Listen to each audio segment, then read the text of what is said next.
Welcome back to Sunday Sound Off, and our first hot topic of the night. Should the Royals re-sign left fielder and Gold Glove winner Alex Gordon? Seren, yay or nay? I think the answer is no, just based on what the numbers are, the number of years and the amount of money that's going to be out there.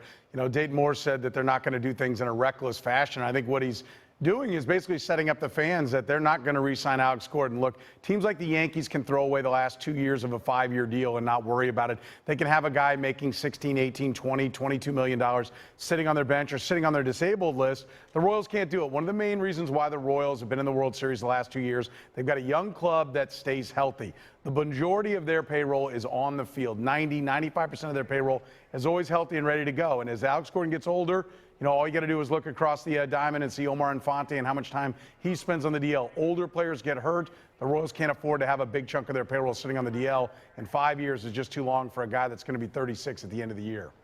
And Blair, you chased them all through Toronto, all the way through New York. What are your thoughts about Alex Gordon?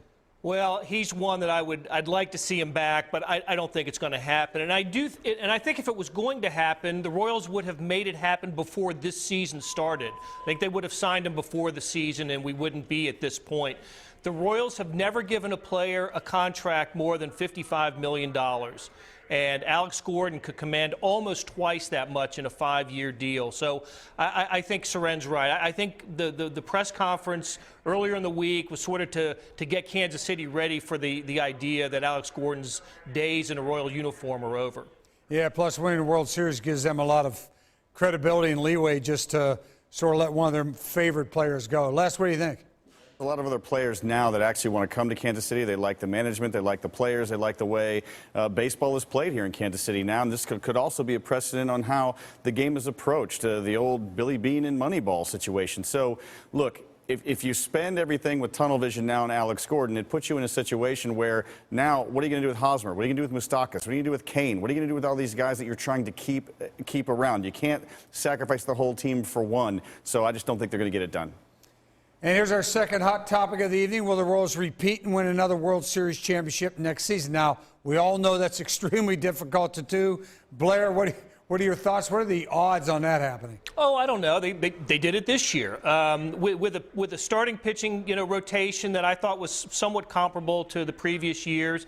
With a new right fielder. Well, let's just think about where they're going to have to replenish. The corner outfield, a couple of starting pitchers are going to have to get the bullpen replenished as well. But I think we're looking at the Royals in a mix with the Blue Jays, maybe the Astros, as the favorites going into at least for the divisions going into next season. I'll tell you what we won't see. We won't see anybody project a 73-win Royal season next year. Les, the American League Central, it just looks like it's theirs, doesn't it? Unless some of these teams really do something. Yeah, and they still may do something. There's a lot of free agents out there. There's also a lot of high-dollar free agents that are out there as well. So can they win a World Series? Sure. Will they? Man, it's tough. Yeah, they were in 2 consecutive World Series, and they got to Game 7, but they didn't win 2 World Series in a row. I still think it's amazing. Don't get me wrong. As a former player, goodness, just getting into the playoffs is awesome. Getting to the World Series twice is amazing. Can they? Sure, they absolutely can. But the odds are stacked against them because it's just so hard. There's so many good teams and so many good free agents out there with money to spend. Seren, odds are you take the field like you always like to say, but in your heart, you love the Royals. What are your thoughts? Yeah, I know. First of all, I want to correct. I said Alex Gordon would be 36 at the end of the year. I meant 36 at the end of a 5-year contract. But the odds probably are like 25, 30 to 1. In Vegas, they'll probably give you, I think they're 8 to 1 in Las Vegas. But in reality, Vegas has always got a margin built in. For them, it's really hard. Every playoff series theoretically is pretty much a coin flip. So even if the Royals are a favorite to get to the postseason, winning 3 different playoff series again is really difficult. And, teams like the Texas Rangers, we talk about the playoff teams, but, the Rangers are going to get Yu Darvish back to go along with Cole Hamels. They're going to be a threat. That'll be a difficult team to overcome. There's a lot of free agents out there, as Les said. Where does David Price, Zach Greinke, where do they land? Not Kansas City in all likelihood. So it'll be difficult. But look, the Royals are the favorite to win the American League Central. And I think as a Royals fan, that's all you can ask for. All right, Les, final hot topic tonight with the chance of the Chiefs landing a wild card spot. Look better than it does now. Oakland looks a lot better than I thought they were going to be, even though they lost today.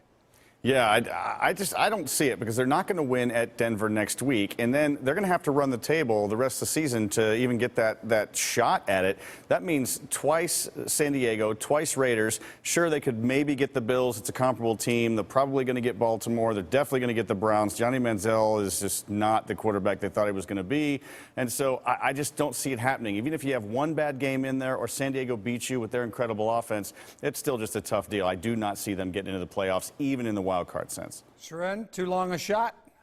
Yeah, too long a shot probably, but the division is playing down to him, at least the wild card, the AFC, the conference is playing down to him, at least from a wild card level. I mean, and we've got the undefeated teams, and then the Broncos with one loss, they're going to run away and hide. But the rest of the conference is making it so that 9 and 7 will at least get you into a tiebreaker. That would require the Chiefs to probably lose at Denver next week, take 3 out of 4 from the Raiders and Chargers, and then run the table against everybody else. They're probably not that good. 8 and 8-ish is probably where they're going to finish, but they at least give you a hope and a reason to watch the games right now. But frankly, I mean, come on, making the playoffs? I mean, this is a championship town. We just had a parade here. At some point, the Chiefs got to be treated with something other than kids' gloves. Let's talk about winning playoff games. They haven't done that since January of '94. Let's talk about winning Super Bowls. That's definitely not happening this year. Yeah, last time they won a playoff game was Joe Montana, was the Chiefs quarterback. Blair, your thoughts? Against the Houston Oilers at the Astrodome. That's how long it's been. I was there. So, Jack Pardee is the coach. So I'm looking at the standings this afternoon after the late games were played. I noticed that the Chiefs are a game and a half out of the wild card. And they're a game and a half away from having the worst record in the AFC. So that's where they are right now. I'm watching the Steelers-Raiders games this afternoon, trying to figure out how the Chiefs could benefit from either team winning, and I finally gave up after a while. And actually, it ended up being the best possible scenario because the Steelers won and their starting quarterback got hurt. So, no, I don't think the math is against the Chiefs being a playoff team, but they are playing better now. We know that, coming off 2 straight wins. All right, thanks, Blair. Up next, we're going to get some final thoughts from the panel. It's their time to sound off on anything that's on their minds. You're watching Sunday Sound Off.